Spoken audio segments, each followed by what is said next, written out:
Hello, we're back for another episode of the LOC Report, our last one before the season starts, before we will have our teams drafted, before we'll be looking at week 1 matchups. We've made it all the way. I'm just going to pivot this quickly so you can see us a bit better. There we go. We've made it all the way. We've survived to this point, and we can't be more excited because it is the LOC Christmas. The draft is 2 days away from now, not even that, 1.5 days from now.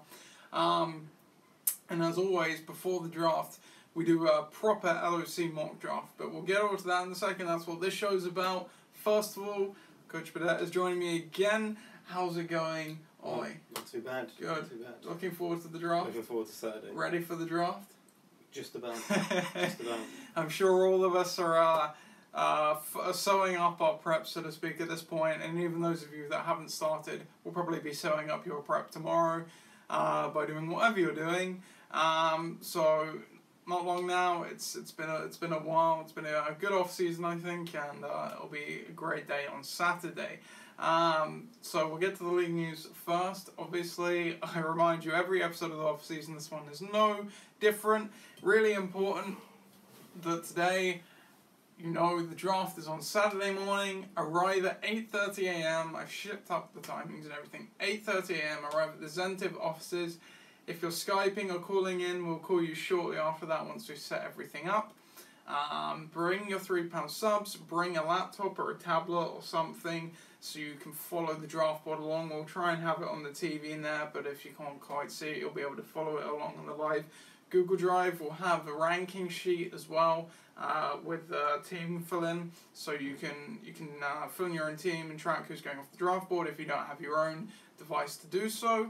We'll be turning the picks in again by Facebook Messenger, so make sure you have a messaging capability for that. I think that's pretty much it. So just remember, 8:30, it's going to be a good morning and a good day, hopefully. In terms of other news, that's pretty much it. We'll have a lot more news from next week's episode on, where we have injury and team news and such. But for now, that's all the news there is. So we won't delay, because we all know you absolutely love the mock draft show, and I should probably record this quickly just in case I decide to screw up again. There we go. So mock draft show today. So now the mock draft actually took place before the show, as per last year and maybe the year before that. We don't actually do a live mock draft anymore because it's time consuming on air. It was 2 long episodes. Also quite boring, I think, fair to say, for the watcher. Quite slow. So we make a nice condensed mock draft. Even though it's not live, we were planning to do a live one, but unfortunately most of our guests could not turn up as it would happen. So we've done a pre-draft mock draft instead. So how it works is Ollie took the first 4 teams, so that's Ross's team, my team, Tom's team, and Chris's team. I took the middle 4 teams, so I did Ollie's team, my dad's team, Pat's team, Nigel's team, and then Chris took those at the end of the order, so he took Viv's team, Ben's team, Phil's team, and Ollie Gardner's team. So we did that for about 8 rounds, and then we put it on auto draft after that, which I had it on the really stupid setting, so it's come up with some silly stuff, but at that point it doesn't really matter too much.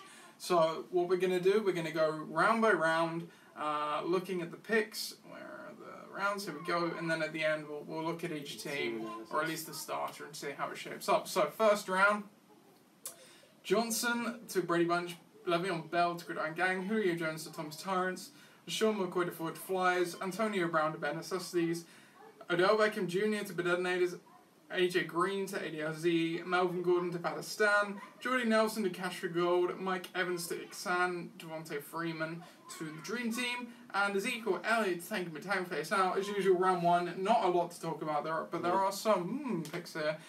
So LaShawn McCoy at 4. Some might say that's a bit of a reach, but it's almost common knowledge now that that Chris is pondering taking LaShawn McCoy there. Who else? AJ Green at 7. I think he's one of the top 4 receivers in the league, and I could see Nige taking him there. Yeah. No, I think the other one is Ezekiel Elliott, obviously at 12 with that suspension.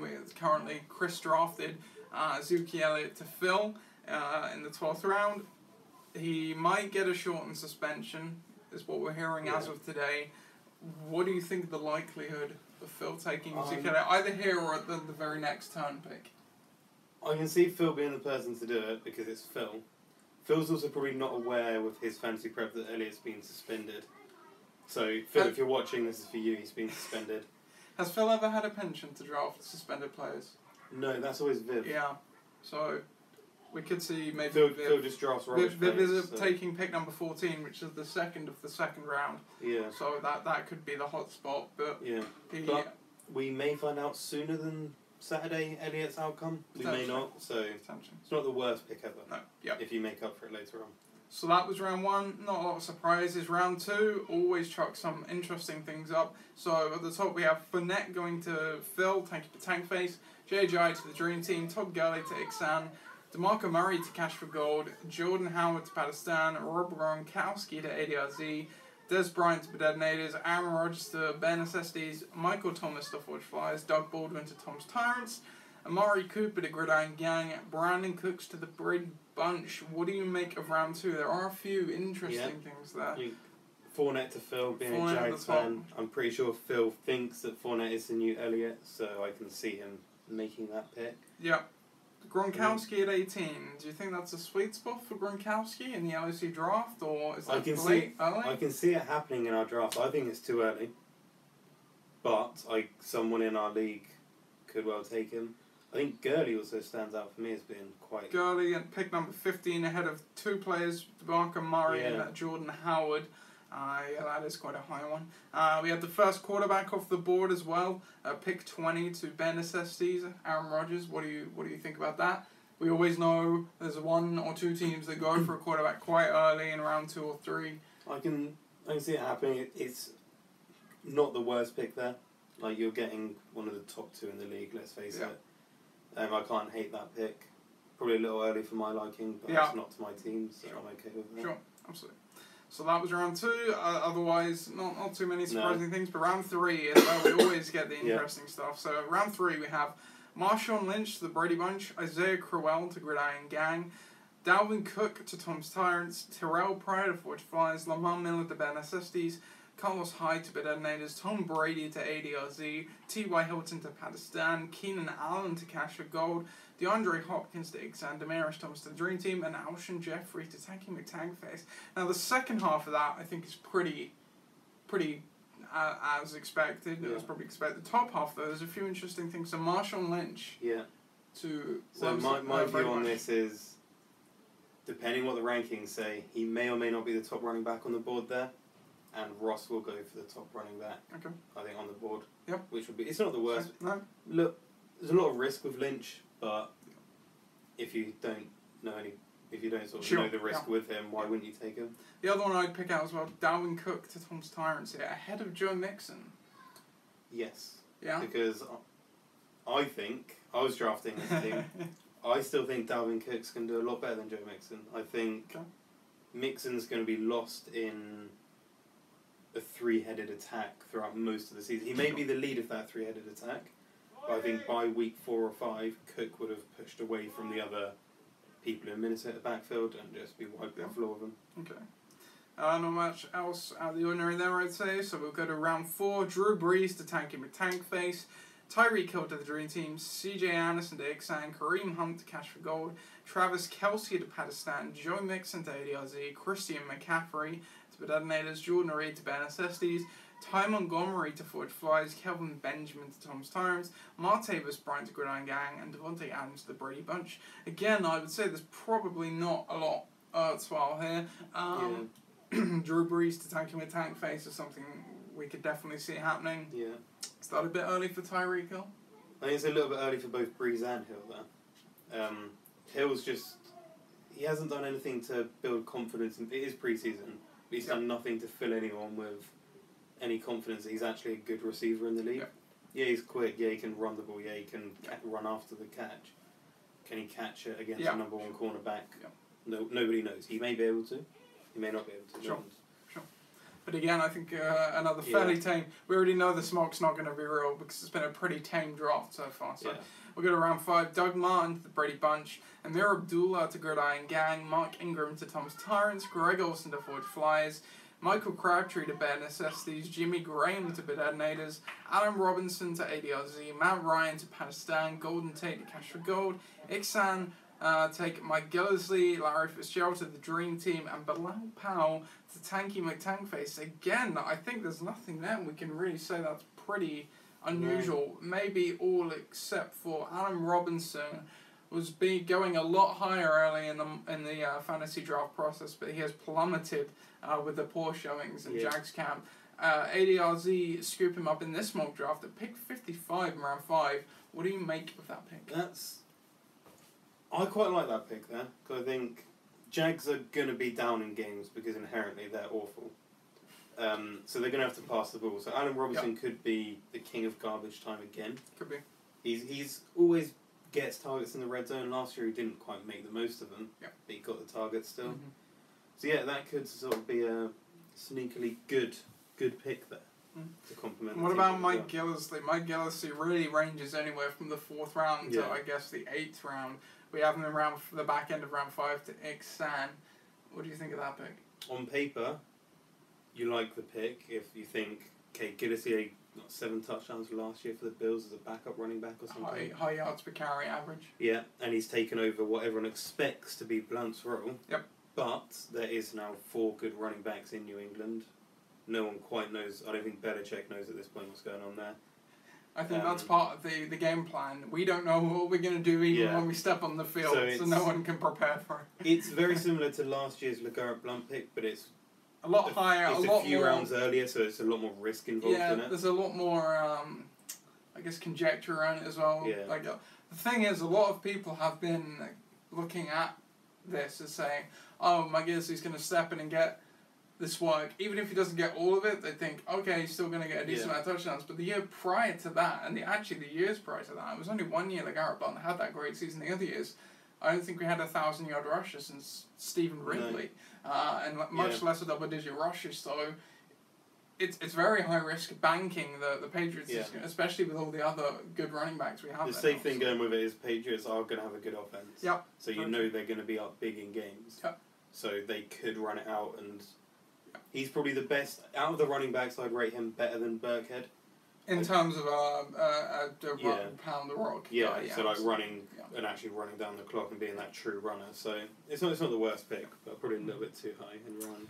So we'll go to round 6 then. Sammy Watkins to Tanky McTankface, Tyler Eifert to the Dream Team, Russell Wilson to Iksan, Stephon Diggs to Cash for Gold, Brandon Marshall to Pakistan, LeGarrette Blount to ADRZ, Devontae Parker to Bedetonators, Adrian Peterson to Bare Necessities, Marcus Mariota to Forge Flies, Tevin Coleman to Tom's Tyrants, Jamison Crowder to Gridiron Gang, and Derek Carr to the Brady Bunch. Now, as always in the second half of drafts, that's where it gets really interesting because that's when you kind of go off script with the ADP because at that point the rankings become so blurred, anything almost can happen. So let's start with Sammy Watkins, who I guess earlier on in the offseason before the trade to the LA Rams, he was going in 3rd, 4th round, kind of that area, and now he's dropped to the 6th. Part of that, I think, is obviously it's gonna take some time for him to learn the offense and whatnot. But does a 2-round drop really justify? Is that? I mean, it's a Jared Goff effect. I haven't seen Jared Goff. Is he much of a downgrade on Tyrod Taylor? Yeah, because he can't throw a deep ball, and that's what Sammy Watkins' threat is. Right. So he's not gonna. Sammy Watkins could do nothing till the 4th quarter, then score a 60-yard touchdown for you, but that won't happen this year. Okay. I think he'll get more catches this year, Sammy Watkins. I think he'll get more catches than he has done ever in Buffalo. Okay. But his average per catch will drop massively. So I'd say 2 rounds is probably a bit harsh on him. But it's just more the fact that people just don't like the Rams' offense. Sure. It just needs to prove itself. The other interesting one that I made this pick, Adrian Peterson at 68 to Bare Necessities. What do you make of that? So I'm personally avoiding everything I can with that Saints backfield. I nearly drafted into you, but I was like, you're not going to go back to the It screwed me last year, that backfield. So I'm not touching it again, unless I can draft John Kuhn 15th round. But I don't know. I think he's just going to do the exact same thing Hightower did last year. Mm. He may have less carries than Hightower. Hightower was fantasy relevant. I mean, it was, Yeah. what, 150 carries Hightower had last year? Yeah, there's not too much of a difference between the situation in New Orleans and the situation in Atlanta. But everyone seems to big up Tevin Coleman as though he's the best thing since sliced bread, and everyone's like, oh, we don't want to go anywhere near the Saints. But it's a very similar situation. Yardage-wise, last year, Ingram and Freeman got the same yards. Yeah, I guess you could say as well, not really much has changed it from year to year for the Saints. No. Hightower was gone, Peterson was in, Yeah. Kamara's still there, but they had True Irish Cadet last year, I think, so it really... So I don't think it's the worst pick. I just think there's obviously risk which comes with it. He's coming off an injury and he's in a new team. Mm-hmm. But the system's good for him. Sure. So...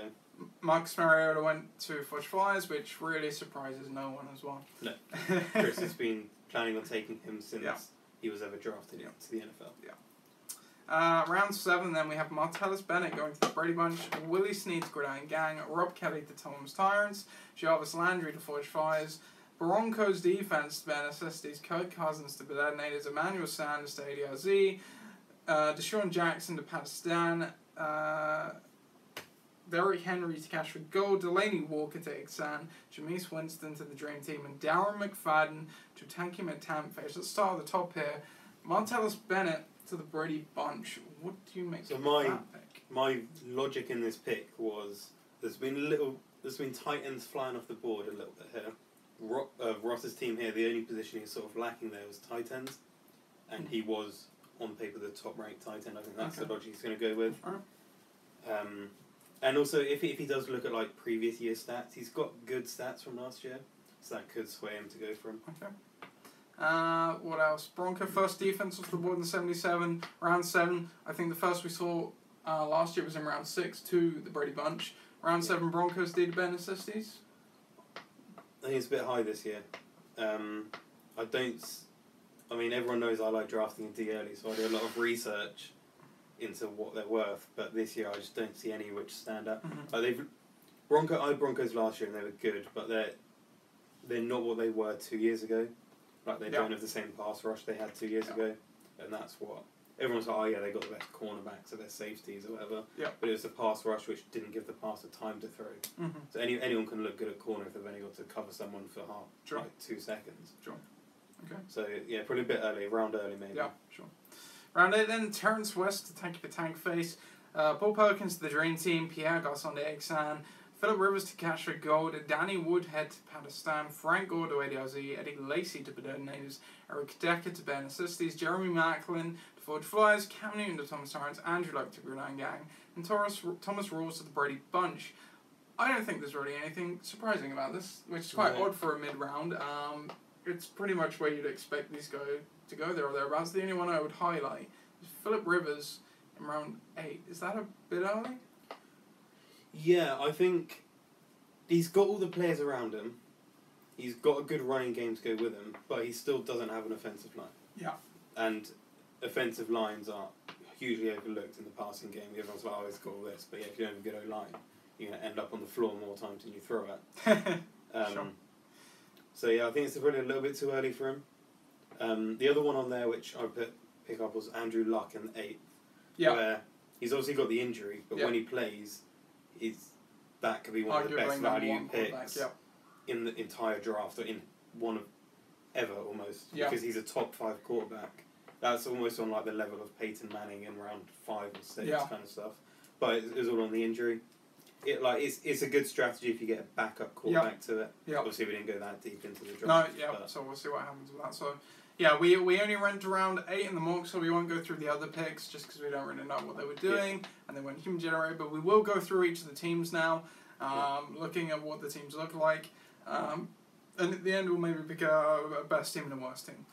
So we'll start in the draft order with the Brady Bunch at the top. So a quarterback, we just did the starting lineups. Quarterback, Derek Carr. Running backs, David Johnson and Marshawn Lynch. Wide receivers, Brandon Cooks and Devontae Adams. Tight end, Martellus Bennett. In the flex, Theo Riddick. Kicker, Adam Vinatieri. And Panthers defense. What do you make of the Brady Bunch? I think there's quite a lot of risk with some of the players. You've got Lynch coming back from retirement, Cooks in a new team, Adams. Bennett. But all of the players are on good offenses. Yep. That's very true. Other than David Johnson, but I still think very good. Arizona, yeah, they're not like elite anymore like they were a few No. years ago, but yeah, like I don't think they're the same level as say like Green Bay, sure. but yeah, Sure. So I think it's a good all-round team there. Okay. So Gridiron Gang then. My team, we have Andrew Luck, a quarterback, Le'Veon Bell and Amir Abdullah, a running back, wide receiver, Murray Cooper and Willie Snead, tight end, Kyle Rudolph, flex, Isaiah Crowell, that should be swapped around with Abdullah of how it was drafted, and then I do not have a backup quarterback to pair with Andrew Luck, which is an interesting decision, but ignoring that, what do we make of Gridiron Gang? I think, once again, like a lot of those players, barring Crowder, run high-scoring offenses. There seems to be a theme here, which I've done in my drafts. Yes. You're giving away your strategy. Take what you want from that for the draft, but I'm taking all the Jets players. Yeah, I think there's a bit more risk here than you'd probably go for in the draft. Yeah. I think Luck, Abdullah, a few Snead. players, I felt Crowell. like a few players where I was planning on taking in like the even number rounds fell before I got to take them in this. And it sort of led to me. I think it's some safe players there, I think. Oh yeah, sure. You've got Cooper, who's a safe bet. Bell, obviously. Yeah. But it's just a case of it wasn't. I don't think it's a favourable draft spot. I think there was good players around there. Yeah. Yeah. Okay. Tom's Tyrants then. They have Cam Newton at quarterback, Mark Ingram and Tevin Coleman at running back, Julio Jones and Doug Baldwin at wide receiver, Zach Ertz at tight end, Kelvin Benjamin at flex, Matt Bryant at kicker, and Seattle Seahawks D. They've also got Dalvin Cook, who would be rotated in with Tevin Coleman. What do you make of the Tom's Tyrants side? The focus here is on wide receivers. You've got Jones, Baldwin, and Benjamin. Who Benjamin obviously drafted a little bit later, but I think everyone's now aware that he's had a good preseason. He's been underdrafted in I think the after his last week, I think all the writers were writing him up, so he'll be up in the rankings a bit. And then Ingram, like I was saying earlier with New Orleans, Ingram will still be around 900 to 1,000 yards running back. Like, so he's not a bad running back. I had him as RB1 last year, and he served me okay. It's just I couldn't decide when to start him. Coleman, I don't really know what to think of Coleman. I think he's serviceable. I'd prefer to have him in a flex role. He would have been potentially. Dalvin Cook would have been the one. Dalvin Cook was drafted as a starter for my reasons I stated earlier. I also put Rob Kelly on the bench as a safer running back option as well. Cam Newton's a bit of a risk at quarterback, but he got him quite late on. It was round 8. Yeah, round 8. For someone who, if he goes back to 2 years ago, 3 years ago, 4 years ago form, is another good player there. Sure. Okay. So Fudge Flies then. Marcus Mariota at quarterback, LaShawn McCoy and Ty Montgomery at running back, wide receivers Michael Thomas and Jarvis Landry, tight end Greg Olsen, in the flex Terrell Pryor, Dan Bailey at kicker and Giants defense. What do you make of Ford Flyers? That's probably the favourite team which I drafted there. Yeah, it's pretty balanced. Yeah, receivers probably the weak spot there. I think Mike Thomas is going into his sophomore year, so there's no reason why he's going to have a down year, but there's always that risk that he's a new player to the league. Jarvis Landry obviously is going to suffer a little bit potentially from Jay Cutler being the starter, but the volume should still be there. Yep. And then his running back sort of... Ty Montgomery is an interesting one because... Tough one. Again, another player that can really go anywhere from round 4 to round 8. Yeah, if he remains a starter throughout the season, it's solid because he's on probably the most high-powered offense in the NFL based on last year. Yeah.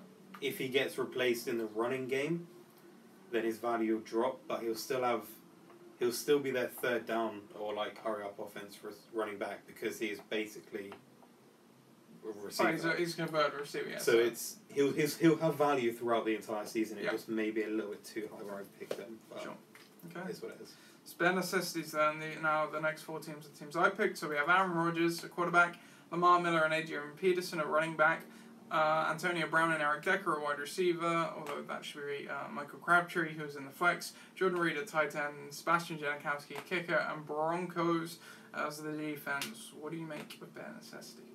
He's got a few big players in there, and a few they're going to need carrying players in there. But that's also not a bad strategy. He's got the players to cover for it. Like Rodgers is going to carry through. Let's say Adrian Peterson is the backup running back. Like I said, Peterson has fantasy value. Pair that with Rodgers, and that's probably going to be a scoring duo which matches up with most other quarterbacks and running back twos in the league. Yeah. Obviously, Antonio Brown's solid. Decker, it was Crabtree. Crabtree, yeah, would be the wide So receiver. Crabtree and Decker, even as a rotational role, is pretty solid. They're both touchdown heavy guys. Those two. They're both red zone threats, which is never a bad thing in fantasy. Definitely not. Definitely. So. Then your team. So again, I drafted this one. So Kirk Cousins, the quarterback. Running back Christian McCaffrey and Eddie Lacy. Carlos Hyde should be there with Christian McCaffrey. Wide receiver Antonio Brown.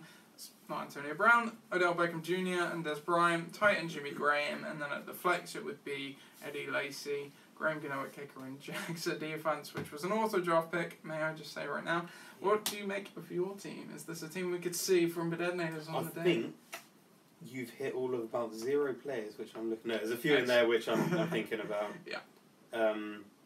And I got McCaffrey in the 4th round, I think. Yeah, so I like McCaffrey this year for the right price, and the 4th round tag is right on him. But Lacy is one which I doubt I'm going near that Seattle backfield. Yeah, that was a tough round to pick for me because there was Peterson there or Lacy. Yeah. And I was like, you're definitely not going to go back to the normal one. So I was like... I think I hit Lacy in his prime days, and I think I'm leaving that where it is. And then when I saw rules as a few below, I couldn't decide whether to give you rules at him, but I thought because you had that Lacy before, I thought you might just take a chance. I think you've gone receiver heavy, which is a strategy I've been looking at, going receiver, and that's pretty much nailed on the head for the 2 receivers I'd likely get there. I mean, there won't be much choice there in the 2nd round, but I think out of the top players, it would be Odell. I've had him for all but one of his seasons. Yeah. And the season I didn't have him, I got ruined both times I played against him. So I'd rather have him. But yeah, that's a good team. So ADLZ, then we have Tom Brady at quarterback. At running back, we have Joe Mixon and Frank Gore, just checking with the Garrett Blunt in the mix too, who I also drafted for them. Wide receivers, AJ Green and Allen Robinson. Tight end, Rob Gronkowski in the flex. Emmanuel Sanders, kicker, Mason Crosby. And Ravens defense. What do you make of ADRZ? Yeah, it's obviously got the powerhouses of Brady, AJ Green and Gronk, which is a scary trio who could put up... Yeah. 1 week this season, they'll probably put 100 points between them. Running backs as question marks, I think. Like Joe Mixon, he's rookie and is expected to do the most out of that backfield, but that's expectations. Yeah. We don't know how that will transfer. Gore's getting on a bit, and eventually he's got to have a bad year. But it is Frank Gore, so you never know. Yep. Blunt, though, yeah. LeGarrette Blunt as a backup, though, I reckon that's a safe pick there. He's not going to do what he did last year. No. But there's still value for him. Yep. And then, I think the rest of the team's built around quite nicely. Yeah. Okay, and the last team I picked for Pakistan, they had Matt Ryan at quarterback, Melvin Gordon and Jordan Howard at running back, T.Y. Hilton and Brandon Marshall wide receiver, Travis Kelce at tight end, Danny Woodhead in the flex, Stephen Hauschka as kicker, Chiefs defense, and Spencer Ware on the bench, but that was an auto one, might I add. What do you make of Pakistan? It's a pretty balanced team, I would say. Yeah, I like the run. He's gone running backs first 2 rounds, and you've got 2 bell cow backs there where there's not really much competition for carries. Receiver worries me quite a bit there. Like T.Y. Hilton, if Luck's back, solid. If he's not back, I don't think anyone likes Scott Tolson. I did also draft Deshaun Jackson for him as well. Yeah. Just to pick a lower down. Yeah, I'd say Deshaun Jackson's much better. Or I'd have him over Brandon Marshall. Brandon Marshall's an interesting one, though, because... Yeah, I took it in the 6th round just because I thought he has to come off the board. I think that's roughly where he'll come off the board in the draft. I don't necessarily think Pakistan will take him, but I think compared to the other... He needed a receiver at that point. He only had the one. Yeah, he's in a good situation, Brandon Marshall. Yeah, he's not going to be the number 1 guy, though. Odell's going to get the attention. He could be the touchdown guy. That also means Odell's going to get double cover, or the top cornerback. Like, when they play Washington... Who's the other one? Rashad Breeland, who got exposed for the first 4 weeks last year before they changed their defense around. Brandon Marshall gets to play against him twice a week, and they're not even on the same level in terms of their skill set. Brandon Marshall is by far and away better than him, so he could benefit from being not the number 1 guy for a change. Sure, absolutely. But there is all the risk. It is a new team. Yeah. And Sterling Shepard's also there, who's one of the best slot guys in the league, or third receivers in the league. Sure. Okay, we get to Cash for God now. So the last 4 here were drafted by Chris. So Cash for God at quarterback, they have Phillip Rivers. Running backs, DeMarco Murray and Kareem Hunt. Wide receivers Jordy Nelson and Golden Tate. Tight end Zach Miller. Flex Keenan Allen, who, yep, that's about right. Yeah. Kicker Matt Prater. Texans defense, they've also got Derrick Henry on the bench and Stephon Diggs. So quite balanced, quite deep, I think it's fair to say. That team. Yeah, I think it's a good team. Yeah. Not much to add, it's a balanced team with depth. Yeah. Let's move on. Sorry, Odegaard, it's a good team. If you get that on Saturday, thumbs up to you. Ixan then, quarterback Russell Wilson, who he's had before, running back Todd Gurley and Mike Gillisley, wide receivers Mike Evans and DeAndre Hopkins, tight end Delaney Walker, flex CJ Anderson, kicker Will Lutz, Vikings defense, and that's all that was drafted from. Oh, and Pierre Garçon on the bench. That feels like a very Ixan team to me. Yeah, I think a few things. I think potentially Gurley and Hopkins could not be there based on. I don't think they'd come off from Ben's spreadsheet as value players. But everything else there. But they could easily be replaced by someone of a similar level. It's not like he got lucky with them falling to him. Yep. He actually drafted them quite early, I think, for their rankings. Sure. But yeah, it's a solid team. Definitely some good core players to build around with. Yep, for sure. Good, 2 more to go. It's the dream team. They have Jameis Winston at quarterback, Devontae Freeman and J.J. at running back, Larry Fitzgerald and Tyreek Hill wide receiver, tight end Tyler Eifert, flex who would rotate with Larry Fitzgerald, Demaryius Thomas, kicker Stephen Gostkowski, and the Rams defense on the bench. Is there anyone drafted? Maybe Paul Perkins. Yeah. That feels like a very dream team. I think Chris did a very good job of capturing the spirit of the dream team with having those flashy guys, so to speak. Well, what do you make of that? Tyreek Hill stands out as someone who Viv will probably draft. And then, I think good double running back in the first 2 rounds is a good move there. You've got 2 good running backs. Yep. I mean, there's reservations about both, but nothing that should put... I think not so much about Freeman. Definitely about more, Joey. If you look at Freeman's carry numbers for the last couple of years, he's just been hyper efficient on them. Yeah. And this year will be the time to see whether he's just been a beneficiary of the system or he is just that. Because his first year in the league, he wasn't very good. Sure. So it's kind of, I think it'll be good, but that's what I've looked into about him. J.J. is obviously Cutler, how that impacts that, but that could just give him more carries. But yeah, you're not going to say no to Freeman as an RB1. No, sure. And then the rest of the team is pretty very dream safe team as well. Then. And the final one here, the one that no one wants to mock draft for, Tanky McTankface, Phil, ever the wild card. Yeah. Quarterback Drew Brees, running backs Ezekiel Elliott and Leonard Fournette, wide receivers Sammy Watkins and Alshon Jeffrey, tight end Jack Doyle, flex Bilal Powell, kicker Carlos Santos and Cardinals D. I think Terrence West and Derek McFadden were also drafted for them. What do you make of Tanky McTankface? I think as a mock draft, that's a pretty good stab at what Tanky McTankface. Yeah, and I also think if he comes out of that team, that'll be one of the best teams he's had in the last few years. Which would make up nicely for his debacle last year.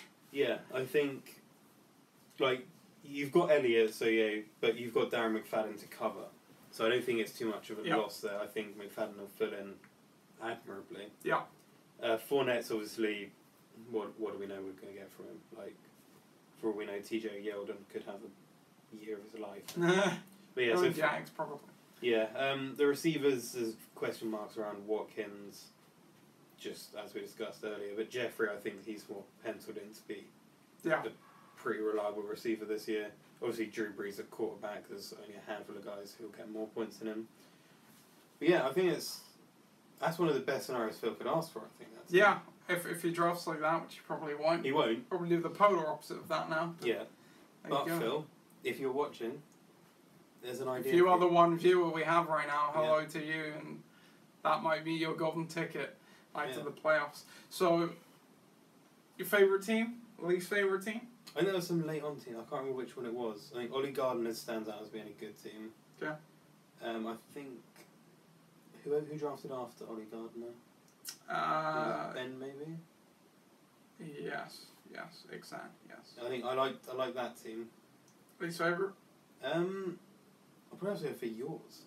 Yeah, let's bring it mine. So Luck, Bell, Abdullah, Cooper, Snead, Rudolph, Crowell. Yeah, I would agree. I hate that team. Yeah. There's parts of it I like, but I think there's a lot of questions. Jamison Crowder is also on the bench as well, and Martavis Bryant. Why is he not putting these people in? Oh yeah, I drafted you depth throughout. Yeah. Yeah. So yeah, Jamison Crowder and Martavis Bryant rotating in with Cooper and Snead. And the flex. And the flex, which the flex players with Reed Corral, Bell and Abdullah. But I still think even that as it may, it's not a top heavy one. You've all captured historic gridiron gang. I'll put it that way, where it's you've got depth for days, but it might not have the punchiness at the top. So I think even though this is actually telling me that's the third best team in the league. Nailed it. And Tom's Tyrants is actually at the bottom, which I can't quite figure out why. That's like the best receiver corps we've seen based on paper. Yeah. He is running back weak, I'd admit that. But Ingram and Coleman, if you focus, and if Newton doesn't get back to. Yeah, but it is a case of if you focus, if you take your first 3 picks as receivers or whatever, that's going to happen. Yeah. So I'll read it down. Pat actually has the highest ranked team on here, with 96.5 points a week. NSSDs is next with 95.3. Just saying, I drafted both of those. Gridiron Gang is at third with 95.2. ADIZ 94.4 and fourth. Dream Team 91.9, quite a drop down there. Yeah. Fifth, Cash for Gold sitting in the middle at sixth with 91.5. That was for Flyers. Cash for Gold 91.1 in seventh. Tanky McTankfist 91.1 in eighth, which I think we agree is a pretty good team. Ixan at 90.6 in ninth. Brady Bunch 90 in 10th. Bedadnaders 90 in 11th. And Tom's Tyrants 89 in 12th. So, that is your mock draft. Yeah. As we predicted. Which I'm pretty sure none of those picks will happen as they happen on the weekend. I think there's maybe a few you could say, that looks good, but as always, it's really tough to pick anything around that, especially after you get past really the top few picks in the draft, I think that's fair to say. And as we proved last year, the top 2 picks or whatever it was. So, yeah, that's the show. I hope the prep's going well. Like I said, next time we'll be with you, which should be Wednesday or Thursday next week. I think those are the 2 days we'll aim to do throughout the season. They're good days to do. Yeah. We'll be looking at the draft. It's going to be a big show, so clear your evening. It's going to be a big show because we'll be looking back at the draft, doing round by round on that, then doing team by team, favourite pick, worst pick, and so on. But then we'll also be looking at the week 1 preview because the games are finally here. Finally here. Week 1 preview, which is going to be good as well. We'll actually have 2 podcasts next week to cover it all. Or 1 but we'll see. Yeah, we'll see what people can do. See. And so then we have the previews and also the news as well, of course. So thank you for watching the LOC mock draft. The LOC report will be back next week to tell you how it all went. Good luck, good drafting, and we'll see you Saturday morning. Goodbye.